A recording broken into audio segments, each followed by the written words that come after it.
का करत लो? अरे यार एगो बूढ़ बा हमके हमारे के परेशान के लिए बा, हम कैसे तो से मिली?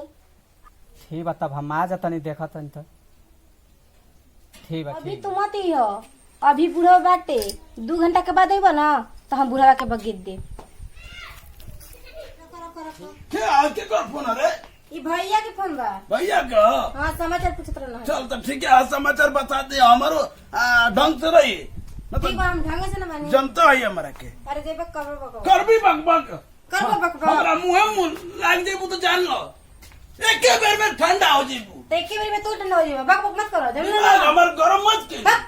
कर भी बकबक तब तो आलो अरे बकबक मत करो, समझला ना? जाता नहीं हम ढंग से रही है। तेरे भाई का फोन आवता, तेरे भैया का फोन आवता, जहां जाए के बा ना हाँ। तहां जा जल्दी से। जाता नहीं हमारे भैया के माइक फोन है, ई तोरे के माइक फोन कि है। मैं तोरे भाई बाप तेरे को बालो सर और कोई के भाई बाप बना भैया निको ना हो वो सारी चल गई बाहर है।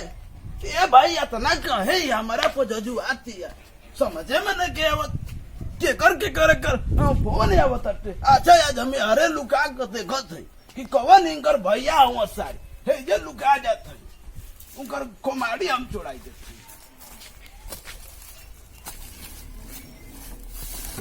बैठल सांझ हो गई कब हूँ तो सारी यहाँ आज रात हो जी बाकी हम जिगे रम कौन आवत तो तनी देख ली बड़ा फोन हमारे तो वही के आवत आज देखते आई।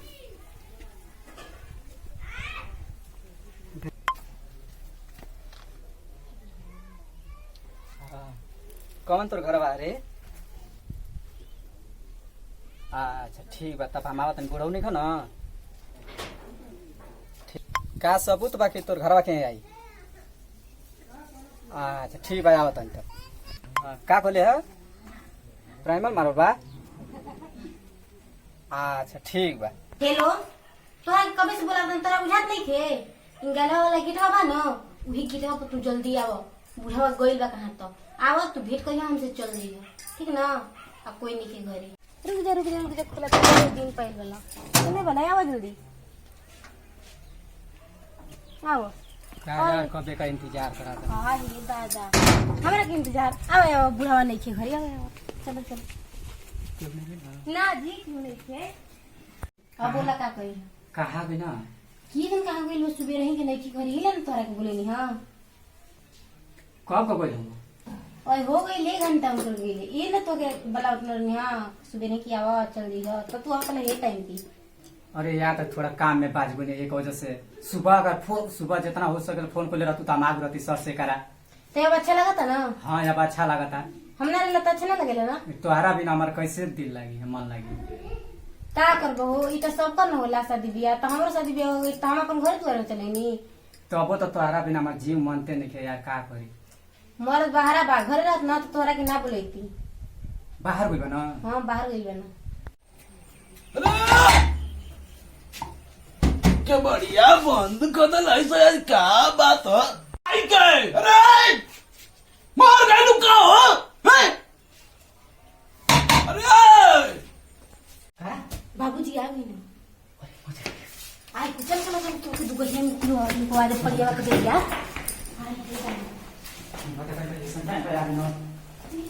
बाबूजी तो आ गई कहाँ बाबूजी? कब क्या करते रही रे? अरे खाना बनाते रही हूँ। खाना बनावत रही हाँ क्या बढ़िया देख के और ये देखे कि इतनी जना जो है ले दे दे। अरे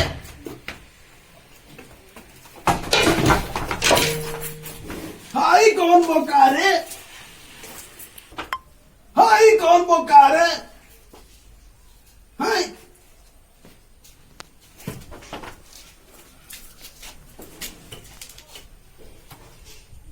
आवा ऐसा हेने आवा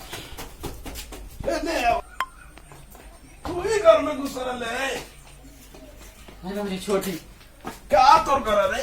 हाँ क्या तोर करा तू घर में घुस जेबे कोई के तू घर में घुस जेबे। अरे बाबू जी तो रात माफ कर दे। ओए हो भाई आज के बाद ऐसा लवर मिले नहीं बे बाबू और छोड़ दे छोड़ दो और छोड़ बाबू जी आज हो भाई आज हो भाई आज हो भाई आज हो भाई क्या रे लगवाती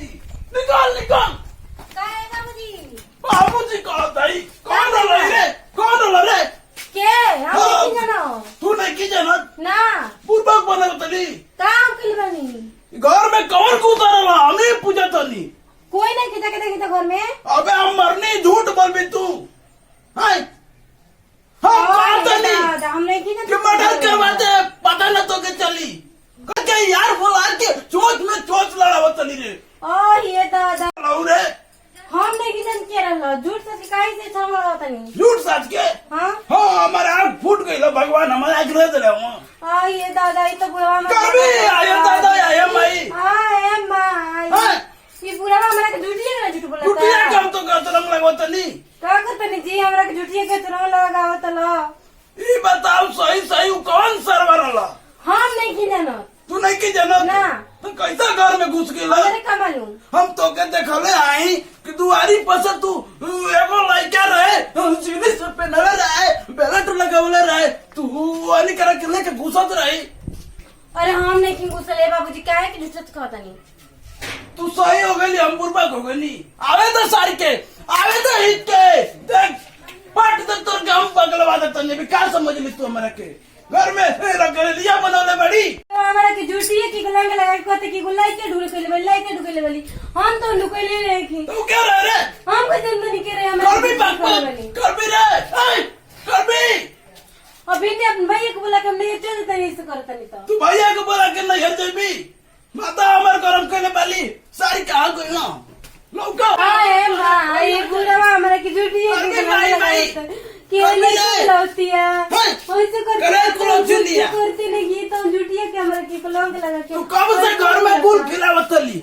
आजा ओहित क्या गई ना